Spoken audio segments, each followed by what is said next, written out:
Watch where you're standing. Some people never learn where they belong. I already know exactly where I belong tonight. Amara, please wait. Let me explain everything right now. I've already waited 6 long months. I won't wait again. The champagne glass shattered first. Then came the silence. Amara Whitfield knelt on the marble floor of the Han Group ballroom while 300 guests watched.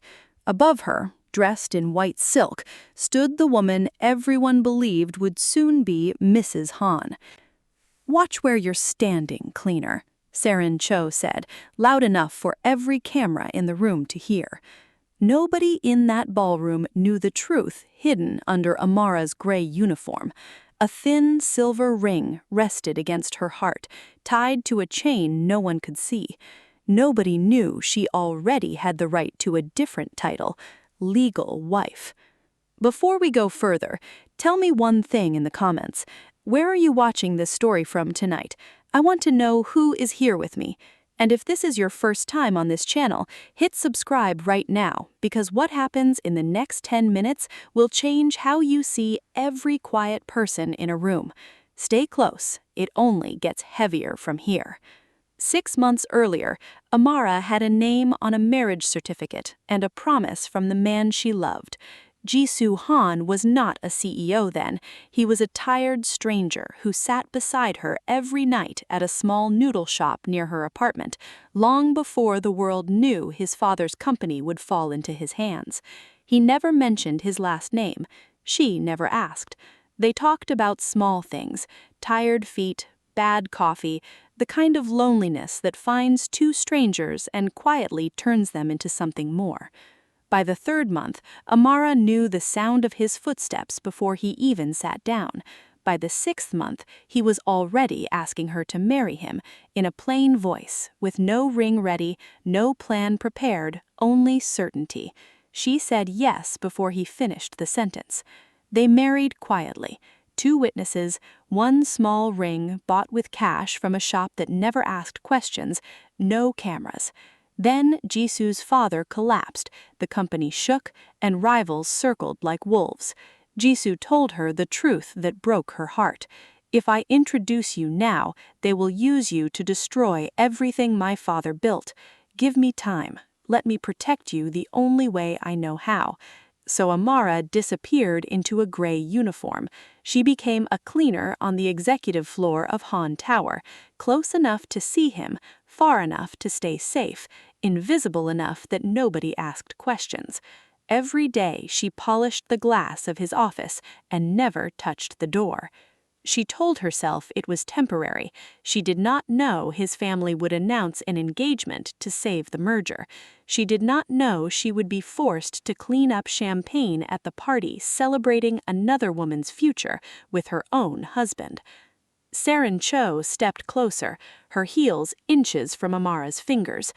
"Do you know how many women would kill to stand where I'm standing? And you're down there picking up glass like it's the only thing you're good for." Amara did not answer. She had learned that silence was armor, but her hand closed tighter around the ring beneath her collar, and for the first time in months she let herself feel the full weight of what she had given up. Saren's eyes caught the small movement, a thin glint of silver just visible above the collar of a cleaner's uniform. "What is that?" she asked, reaching toward Amara's throat. "Jewelry on the job.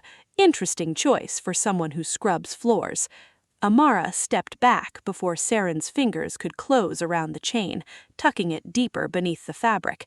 Saren's smile faltered just for a second, as if some small alarm had gone off somewhere behind her eyes. She said nothing more, but she did not forget it either. Across the room, Jisoo watched everything from the top of the staircase, his jaw tight, his hands curled at his sides. He had promised his father's board 6 more weeks before he told the truth. Watching Saren humiliate his wife, he understood a promise to protect someone could become its own betrayal. Something is about to change in that ballroom, and it will not stay quiet for long. We're getting close to the moment that flips this whole story. Before we get there, subscribe if you want more stories like this one, and drop a comment telling me if you think Jisoo waited too long to speak up. Your comments help this channel grow, and I read every one. Now, back to the ballroom. Grace O, the head housekeeper and the only person besides Jisoo who knew the truth, pulled Amara to her feet before anyone could see her hands shaking. "Not here, not like this," Grace whispered. But Saren was not finished. She lifted her glass toward the crowd. "A toast," she announced, "to the Han family and to a wife who will finally make this company proud." The room applauded. Amara felt the word wife land like a slap. She set down her cleaning cart, walked past the security guards who had never learned her real name, and stepped into the private elevator meant only for executives. Grace tried to stop her. Amara did not look back. Upstairs, Jisoo was already waiting outside the elevator, having watched the humiliation unfold from the cameras in his office. "Amara." "Don't," she said. "Don't tell me to wait again.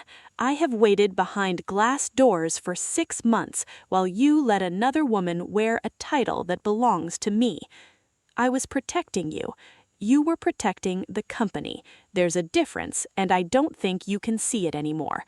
Her voice cracked on the last word, and she hated that it did.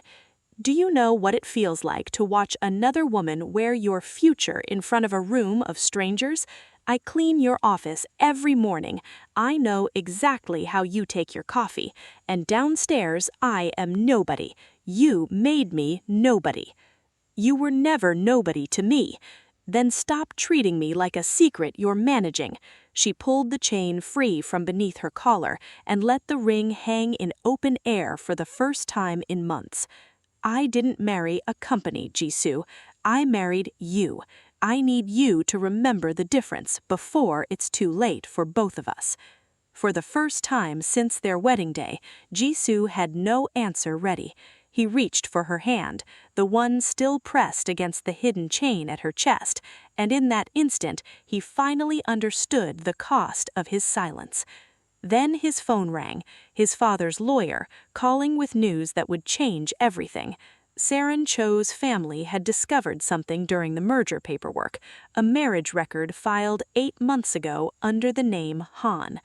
They knew, and they were threatening to use it, not to expose Amara out of kindness, but to control Jisoo before the shareholders' vote.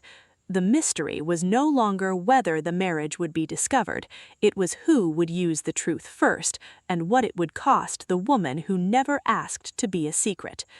We're one twist away from everything changing. If you have a feeling about how this ends, type it in the comments right now before you know if you're right. And please, hit that like button. It tells me you want more emotional stories like this one on this channel. Okay, let's go back in. That night, Saren came to Jisoo's office alone. She did not come to fight, she came to confess. "I found the marriage filing 3 weeks ago," she said quietly. "I told my mother nothing. I needed the merger to close before anyone else found out, because if it collapses, my family loses everything too. I was cruel to her because I was afraid, not because I hated her." It wasn't the redemption Jisoo expected, but it was the truth, and it changed the shape of the danger. The real threat was Saren's mother, who now held the marriage filing and planned to leak it to the press the moment it would hurt the Han family most, forcing Jisoo to choose between his company and his wife in front of the entire country. Jisoo made his decision before sunrise. He would not let anyone else control the truth about his marriage. He called an emergency press conference for the very next morning, the same room where the shareholders would vote on the merger. Amara did not know about the press conference until Grace knocked on her apartment door at 6 in the morning, holding a garment bag and shaking with quiet excitement. "He asked for you," Grace said, "not the cleaner. His wife." At 9 o'clock, in front of every camera that once caught her on her knees, Amara walked into the same ballroom, no longer in gray. Jisoo crossed the room in front of the board, the press, and Saren's family, and took her hand in his.